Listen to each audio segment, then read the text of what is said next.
Assalamualaikum warahmatullahi wabarakatuh. Oke, kelas 11, gimana kabarnya hari ini? Insya Allah sehat selalu ya. Baiklah, langsung saja kita masuk ke materi. Sebelum kita memulainya, mari kita awali dengan bacaan basmalah. Bismillahirrahmanirrahim. Baiklah,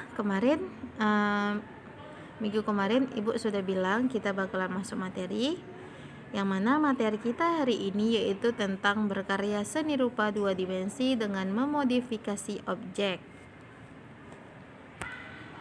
Oke, masih ingat kan dengan pengertian seni rupa dua dimensi? Oke, seni rupa ini untuk mengingat kembali, seni rupa dua dimensi itu merupakan seni yang memiliki hanya dua ukuran panjang dan lebar, tidak memiliki volume. Jadi untuk seni rupa dua dimensi sifatnya itu datar dan hanya bisa dilihat dari satu sisi saja. Oke. Selanjutnya kita masuk ke modifikasi. Oke, sebelum kita memulai, apa itu modifikasi? Secara garis besar bisa dikatakan modifikasi itu merupakan perubahan atau merubah bentuk. Modifikasi adalah merubah bentuk asli atau awal menjadi lebih menarik tanpa menghilangkan ciri khas dari bentuk awalnya.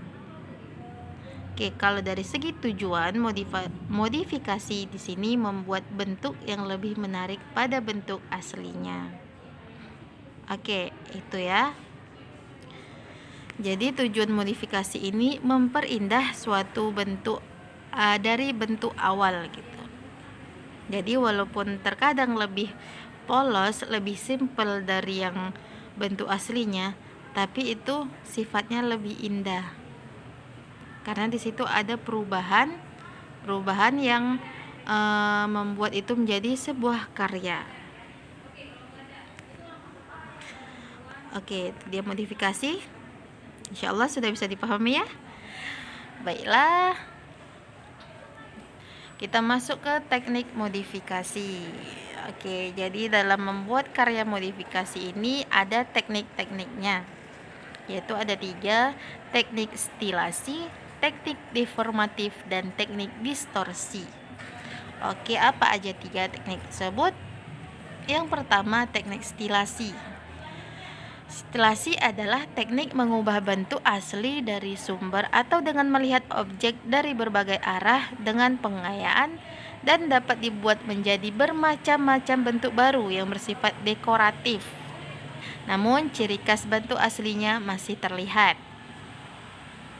Stilasi ini dapat dilakukan untuk bentuk-bentuk geometris dan bentuk-bentuk naturalis seperti stilasi bentuk segitiga, bentuk segi empat, bentuk lingkaran, dan sebagainya. Stilasi bentuk-bentuk alam seperti stilasi buah-buahan, stilasi daun, stilasi bunga, manusia, binatang, dan stilasi bentuk-bentuk alam lainnya. Selain itu, stilasi juga dapat dilakukan pada berbagai ragam hias yang sudah ada, baik ragam hias naturalis, geometris, maupun ragam hias dekoratif. Oke, bisa kita lihat pada contohnya. Di sini gambar pertama, bentuk awalnya itu dari seekor kelinci, kemudian dimodifikasi menjadi sebuah karya dua dimensi, yaitu dengan teknik stilasi. Oke, tadi dibilangkan bentuk-bentuk alam seperti buah-buahan, stilasi daun, binatang gitu. Oke, jadi kalau stilasi ini dia lebih jadinya itu untuk motif. Jadi seperti ini. Teknik stilasi ini biasa digunakan itu pada karya-karya batik. Biasa kan ada tuh kayak gini. Oke, itu dia stilasi. Oke, jadi bisa kita perhatikan pada contoh gambar kelinci ini itu diberi motif-motif, yaitu seperti motif-motif geometris seperti segitiga, segi empat, lingkaran. Di sini kan ada semua nih dalam ini ya. Oke, ini. Oke, seperti ini, segitiga, lingkaran-lingkaran, titik-titik gitu. Dan dijadikan motif. Dan itu tadi tidak menghilangkan ciri khasnya. Jadi bisa kita lihat walaupun sudah berbentuk seperti ini, sudah menjadi karya, tapi kita tahu kan ini adalah seekor kelinci. Sama halnya dengan daun seperti ini biasa digunakan untuk motif-motif batik. Jadi bisa kita lihat yang mana awalnya itu berbentuk dari daun yang kemudian ditambah dengan stilasi geometris, segitiga, lingkaran maupun segitiga, lingkaran, garis-garis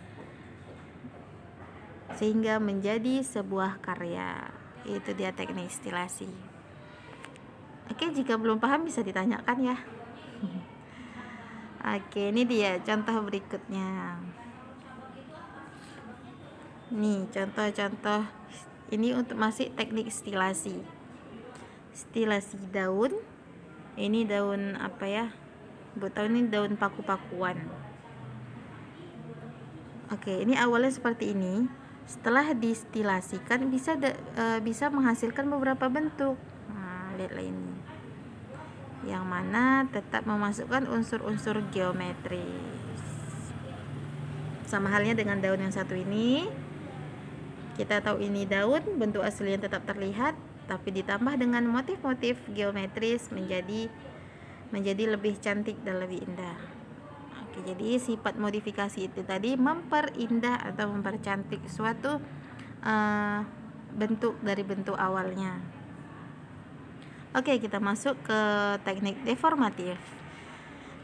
Deformatif atau deformasi adalah cara dalam menggambar yang mengubah bentuk asli dari sumber atau dengan melihat objek dari berbagai arah dengan menyederhanakan struktur maupun proporsi bentuk aslinya menjadi sesuatu yang baru. Dan kesan karyanya lebih terlihat sederhana dengan proporsi yang berbeda dari objek aslinya. Oke, bisa kita lihat pada contoh. Jadi kalau dalam mapanya ini bisa dikatakan menjadi bentuk sketsa. Jadi teknik deformatif ini mengubah gambar realis menjadi gambar yang sederhana, tapi dengan tidak menghilangkan ciri khasnya. Bisa kita lihat kan di sini, ini bentuk aslinya, dan ini bentuk bisa dibilang realis karena masih mirip warnanya, masih mirip, dan inilah akhir dari bentuk stilasi teknik hasil dari teknik deformatif. Jadi lebih simpel, bisa dibilang ini hanya garis-garis besarnya saja, tapi sudah menggambarkan ini adalah seekor kupu-kupu.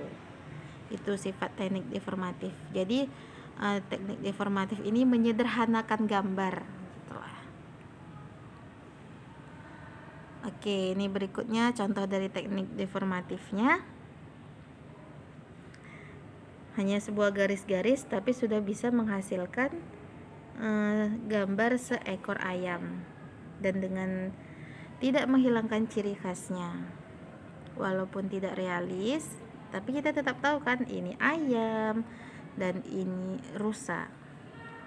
Oke, ini dari bentuk awalnya. Ini bentuk realis. Setelah deformasi menjadi ini.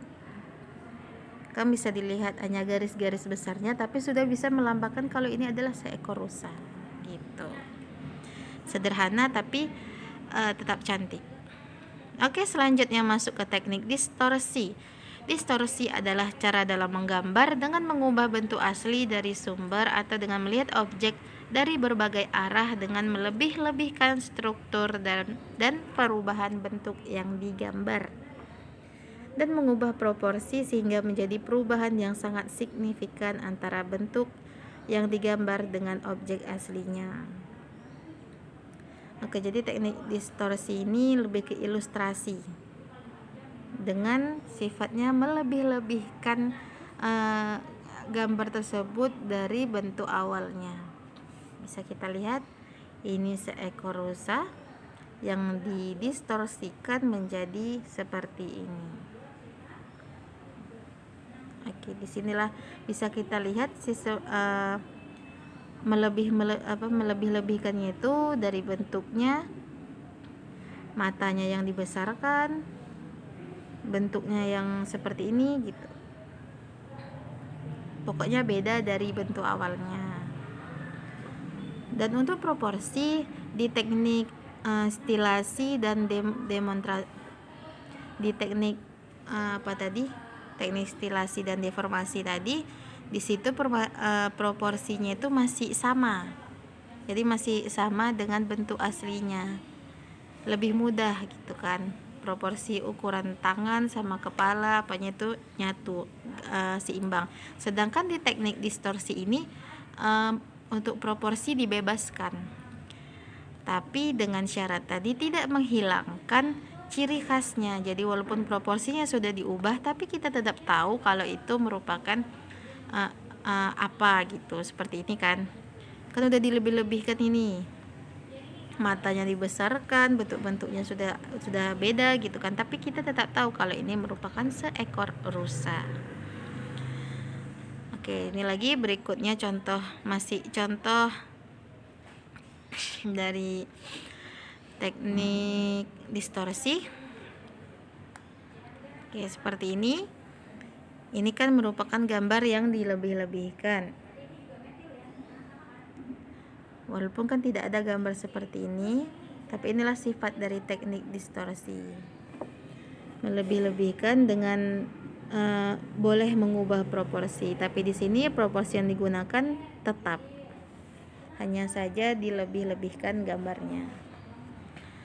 Oke, untuk hari ini sekian saja. Jadi jika ada yang ingin ditanya, silahkan ditanyakan di grup WhatsApp-nya. Oke, baiklah, terima kasih. Kita akhiri dengan lafaz hamdalah, alhamdulillahirabbil alamin. Wassalamualaikum warahmatullahi wabarakatuh.